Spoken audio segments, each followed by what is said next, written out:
बहुत साल पहले की बात है। बिहार के गया जिले में एक छोटा सा गांव था कहलौन। इस गांव के लोग बेहद गरीब थे। जीवन संघर्षों से भरा था। न स्कूल थे, न अस्पताल, न सड़कें। हर तरफ बस एक ही चीज थी, एक विशाल और कठोर पहाड़ जो गांव और बाकी दुनिया के बीच दीवार बनकर खड़ा था। इसी गांव में रहते थे दशरथ मांझी, एक साधारण मजदूर जो खेतों में काम करता था, जंगलों से लकड़ियां काटता था और अपने परिवार के लिए 2 वक्त की रोटी कमाने की कोशिश करता था। उनका जीवन भी आम ग्रामीणों की तरह कठिन था, लेकिन उनके दिल में एक खास चीज थी, अपनी पत्नी भागी देवी के लिए गहरा प्रेम। एक दिन भागी देवी खेत में दशरथ के लिए खाना लेकर जा रही थी। रास्ते में उन्हें वो विशाल पहाड़ पार करना पड़ा। पहाड़ का रास्ता बेहद खतरनाक और उबड़ खाबड़ था। तभी उनका पैर फिसला और वह गंभीर रूप से घायल हो गई। गाँव में न तो डॉक्टर था, न कोई साधन। दशरथ ने उन्हें अपने कंधे पर उठाया और पहाड़ पार कर अस्पताल की ओर दौड़े, लेकिन बहुत देर हो चुकी थी। समय पर इलाज न मिलने के कारण उनकी पत्नी की मौत हो गई। उस दिन दशरथ मांझी के जीवन की दिशा बदल गई। उन्होंने गम में डूबने के बजाय एक असंभव सा संकल्प लिया, अगर पहाड़ ने मेरी पत्नी को मुझसे छीना है तो मैं उस पहाड़ को काट कर रास्ता बना दूंगा, ताकि फिर कोई और अपनी पत्नी,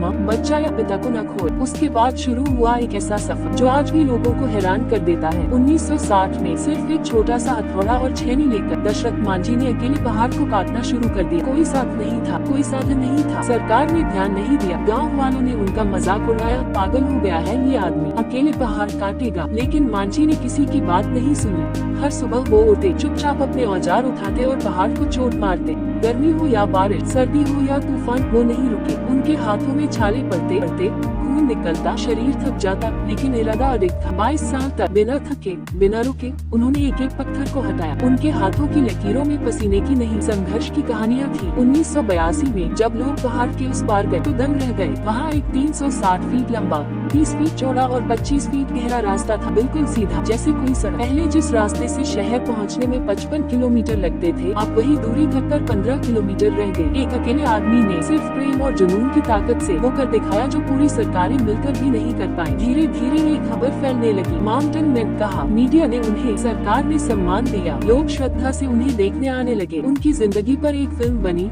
मांझी द माउंटेन मैन, जिसमें नवाजुद्दीन सिद्दीकी ने उनका किरदार निभाया। 2007 में दशरथ मांझी ने इस दुनिया को अलविदा कह दिया, लेकिन उनका नाम, उनका काम और उनका जुनून आज भी लोगों के दिलों में जिंदा है। योजक चिन्ह, योजक चिन्ह, योजक चिन्ह। ये कहानी हमें क्या सिखाती है? अगर इरादा मजबूत हो तो कोई भी पहाड़ रास्ता नहीं रोक सकता। असली शक्ति मशीनों में नहीं, इंसान के मन में होती है। प्यार सिर्फ महसूस करने की चीज नहीं, कुछ कर बुझने की ताकत भी देता है।